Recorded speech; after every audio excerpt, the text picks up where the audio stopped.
El otro sí es el cerca, el la preparatoria. Ese es el que te estaba diciendo que me pasó en el examen del año pasado, que es como se me dañó la computadora. Lo principal es que todo lo que son ETS, todo lo que para la Organización Mundial de la Salud, hoy provoca 2,5 millones de muertes en el año, según las estadísticas. Hay enfermedades de transmisión curable, como conocemos sífilis, gonorrea, clamidia, tricomona, pero siguen provocando un montón de infecciones. Tenemos que estar atentos. En el 2024, más de 1 millón de personas, y vamos a ver que se va a repetir en cada enfermedad de transmisión sexual que vamos a ver. El rango etario es entre 15 y 49 años contra una infección de transmisión sexual. ¿Está bien? Obviamente ese es el rango que más porcentaje se lleva, no significa que el previo o después no puedan existir y no estemos atentos. Hay más de 500 millones de personas que tienen infección genital por herpes simple, que tal vez es algo que nos llama mucho la atención, pero vamos a ver después que el herpes es recurrente, genera molestias, es bastante tedioso.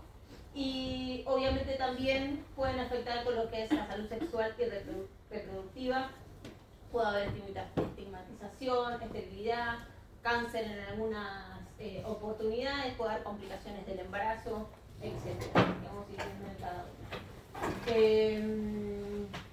Se transmite de persona a persona, a través de contacto sexual, lo sabemos, puede ser tanto vaginal, oral o anal, ¿está bien? Muchas veces todo lo que es parte oral uno lo desestima, pero también tenemos transmisión a partir de esa vía. Y otras que pueden ser por contacto digestivo, como el herpes, HPV y viruela símica, ¿está bien? No todo es a través de fluidos. Obviamente se puede transmitir al feto, al embarazo o en el parto, lactancia, transfusiones, etc. ¿Está bien? Vamos a ver un poco de todo lo que son infecciones más que nada por úlceras genitales, orales, perianales. A veces todo lo que es sífilis, herpes, viruela símica en la clínica es un poco lo mismo, decimos qué es y a veces uno trata todo y a veces llega al diagnóstico, a veces no. Acá tenemos varias lesiones, algunas tal vez son muy características y puedes decir sí, esa es sífilis, esa es viruela o herpes, pero bueno, muchas veces presta confusión. Uno tal vez lo ve así, dice esto es sífilis, pero también esto puede ser una sífilis. Entonces, más allá de que en el libro son divinos, la clínica no es tan así. Entonces vamos a ver una por una y obviamente características generales. En cuanto a la sífilis, acá vemos los datos que viene creciendo año a año. Tuvimos un periodo muy bajo del 2021 y de 2020-2021 que fue pandemia, que uno más que nada lo asocia a tal vez falta de acceso al sistema de salud o falta de carga en el sistema de salud, porque estábamos entretenidos con otras cosas, pero no significa que era porque tenemos haya menor cantidad de casos o se haya pensado que menor cantidad de casos por prácticas sexuales, por educación sexual, ¿está bien? Después vemos que siguió aumentando, hasta el 2024 siguió aumentando. Y como les decía, rango etario, van a ver que es de 15 casi a 40 años, 50 en la mayoría de las ETS. Con infección de sífilis HIV, se vio que en el 2022 había 6.600 nuevos casos, 2023 también, casi 8,8%, 2024 9,9%, o sea que los casos de coinfección siguen aumentando. Muchas veces tal vez ven alguna úlcera, una lesión genital, ustedes en consultorio y llegan diagnóstico de sífilis y nos olvidamos de todas las ETS que vienen acompañadas. Entonces siempre que tengamos la oportunidad de pedir serologías, el resto de las serologías es importante, incluso la hepatitis. ¿Está bien?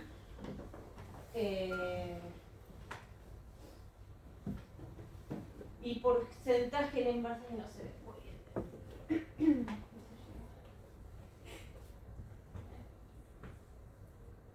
también uno piensa que embarazos controlados, no vamos a tener este tipo de ETS, pero como ven sigue en aumento año a año, casi en el 2023 2,6 teníamos en la tasa de sífilis, y el grupo etario con mayor riesgo es de 15 a 24 años. Muchas veces uno testea a la paciente, pero no testea a la pareja. Entonces las infecciones pueden aparecer durante el embarazo.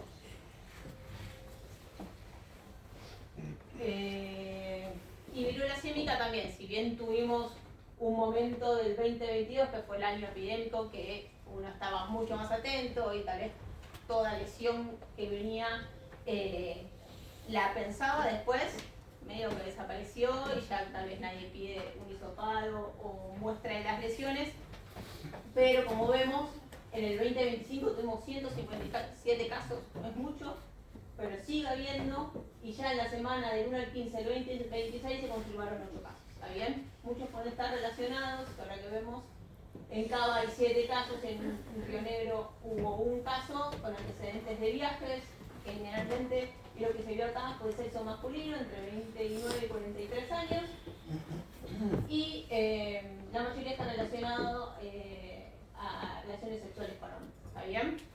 Esto también hay que tenerlo en cuenta y siempre pensarla que no, tal vez no tiene sífilis o herpes. Ahora sí, vamos a hablar un poco de características de cada uno.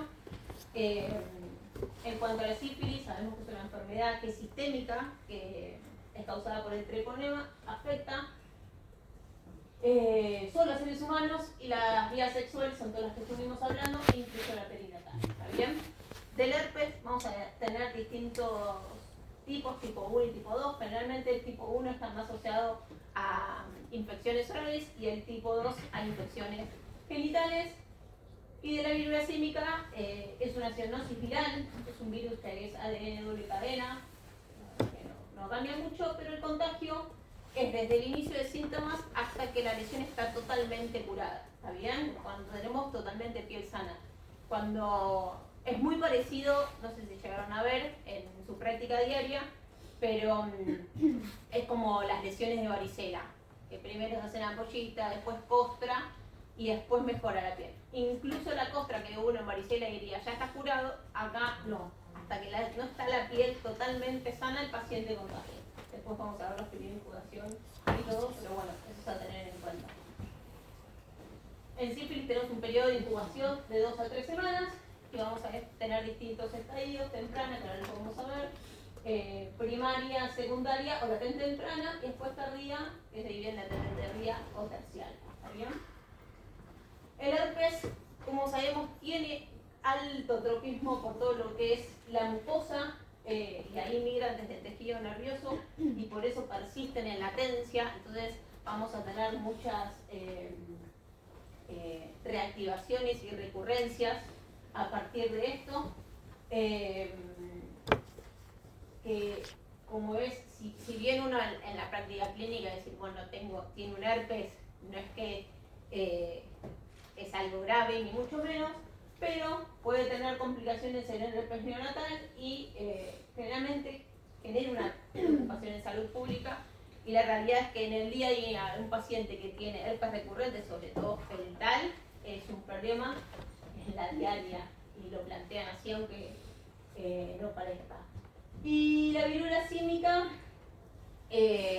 como dijimos, generalmente no está asociada en realidad a enfermedad de transmisión sexual, pero sí al contacto estrecho, por eso uno lo considera como enfermedad de transmisión sexual. Pero también puede ser a través de gotitas respiratorias y fomites contaminados. Por eso el aislamiento también de todo lo que rodea al paciente, ¿está bien? De sífilis, en cuanto a la clínica, como dijimos, vamos a tener un estadio primario que muchas veces en lo que es hombres es mucho más evidente, en la mujer muchas veces pasa más desapercibido. Entonces tal vez recién encontramos en el estadio secundario. Pero en lo que es primario vamos a ver este tipo de lesiones, lesión única, indolora,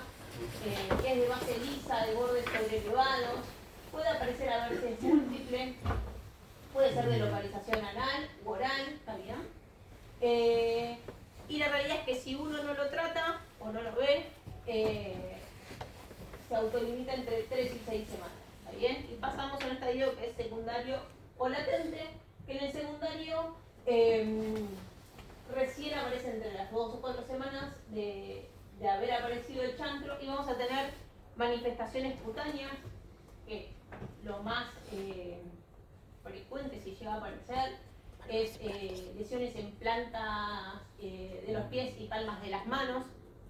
Muchas veces no se presenta con esto, a veces es como un sarpullido, y les va a pasar muchas veces que se fui a la guardia, me trataron como una alergia.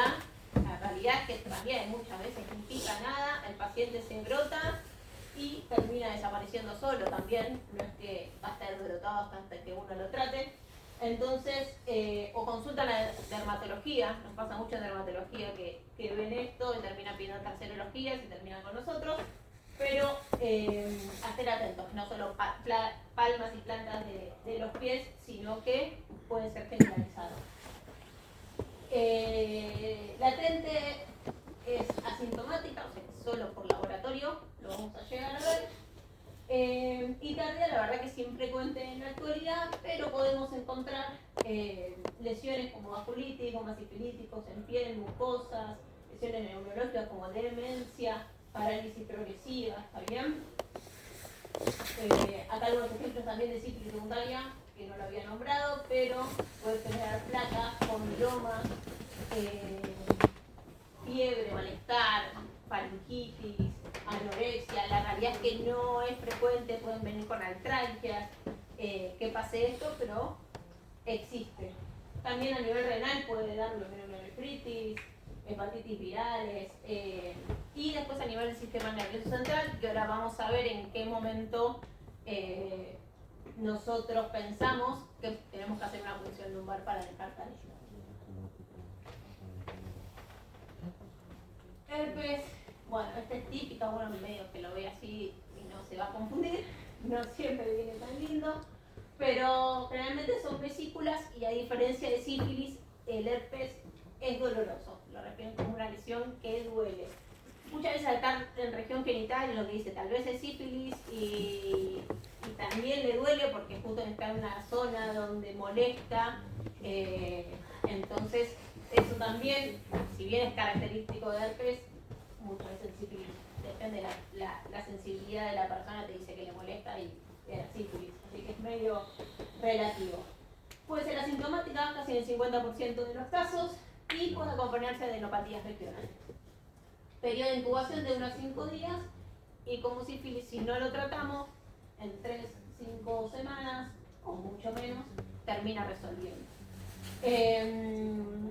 Se dice que al año del diagnóstico el 90% puede tener una recurrencia, o sea, es algo que es frecuente, y el 30% puede presentar compromiso sistémico, fiebre, astenia, mialgias, incluso generalmente viral. De viruela símica, había lesiones muy parecidas, tiene un periodo de incubación de 4 a 21 días, por eso el paciente, si tenemos diagnóstico de viruela símica, en principio el aislamiento es por 21 días, y obviamente con controles para ver estas lesiones. Hay gente que termina resolviendo mucho más lento y hasta que no tenemos la piel intendente no se da el alta paciente. Las lesiones pueden ser tanto genitales, cutáneas. La verdad que he visto lesiones por viruela símica, tanto genitales como en el brazo, como en la pierna, como en el abdomen. La verdad que a veces no respeta mucho algún patrón. Bueno, lo que le decía, que como la varicela, pápula, vesícula, útero y costa, eso es como una evolución, como lo ven acá, como debería ser. Y no mucho más. La realidad es que la clínica es más que nada las lesiones. Pueden presentar fiebre, sí, muchas veces pueden presentarse con diarrea, dolores abdominales, neumonía, no es habitual, pero esas características se pueden dar. La verdad que el tratamiento ahora vamos a ver, pero es más que nada clínico. ¿Está bien? De sífilis vamos a tener diagnóstico por pruebas treponémicas y no treponémicas. De las pruebas no treponémicas, la BR es la que más usamos. cuantitativa, eso es importante que pongan, porque a veces te ponen positivo o negativo, la realidad igual ya en los laboratorios generalmente ponen un valor, pero puede pasar. Pero podemos tener falsos positivos que no correlacionan con la enfermedad y para eso tenemos pruebas treponémicas, que son anticuerpos específicos dirigidos. ¿Está bien? Una vez que son pruebas confirmatorias y son positivas siempre, ¿está bien? Son anticuerpos que, como le decimos a los pacientes, que si bien están, no tienen efecto posterior. Es decir, el paciente que cada vez que se exponga se va a contagiar, que va a tener que volver a hacer tratamiento. Entonces un paciente que ya sabemos que tuvo sífilis y que tenemos una prueba treponémica positiva, no hace falta seguir pidiéndosela, porque no va a venir siempre positiva, sino nos va a cambiar en el estudio, pero sí lo vamos a seguir con una BRL. ¿Está bien? Pruebas treponémicas hay varias, cualquiera de estas, o las utilicen en el laboratorio que lo pidan, está perfecto. La más frecuente y la que más se usa es la de FTA, pero las otras están muy bien. Y la verdad que hay varios algoritmos para puede ser desde pedir primero una prueba treponémica o iniciar una prueba treponémica. La realidad es que yo en uno de los hospitales que estoy siempre le hacen la prueba treponémica y si es positiva y hacen la BRL, si te da negativa ni procesan la BRL, que sería este caso, pedir una prueba treponémica, si es positiva, ahí si pedir la BRL, si es reactiva, lo confirmamos y se hace tratamiento.